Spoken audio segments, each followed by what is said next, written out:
கடுகு உளுத்தம் பருப்பு கிராம்பு வதங்கினதும் வெங்காயத்தை போட்டு வதக்கணும். வெங்காயம் வதங்கினதும் தக்காளி பழத்தை போட்டு வதக்குங்க. இஞ்சி பூண்டு பேஸ்ட்டு கொஞ்சம் போட்டு வதக்குங்க. அலசி வச்ச பீர்க்கங்காய் அதையும் போட்டு வதக்குங்க. 1 ஸ்பூன் மிளகாத்தூள் போட்டுக்கோங்க.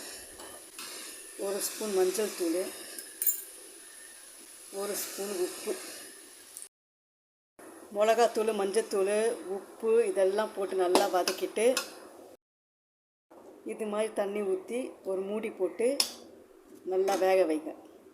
வெந்துட்டு இருக்கும்போது ஒரு 2 ஸ்பூன் புளி தண்ணி அதில் சேர்த்துக்குங்க. சேர்த்துட்டு திரும்ப மூடி போட்டு நல்லா வேக. இந்த ஸ்டேஜில் வரும்போது கொத்தமல்லி கருவேப்பிலை போட்டு நீங்கள் இறக்கிட்டிங்கன்னா சாப்பாட்டுக்கும் போட்டுக்கலாம், சப்பாத்தி போடுறதுக்கும் தொட்டு சாப்பிட்லாம். ரொம்ப நல்லாயிருக்கும் இந்த பீர்க்கங்காய் தொக்கு. ட்ரை பண்ணி பாருங்கள் மக்களே. நன்றி.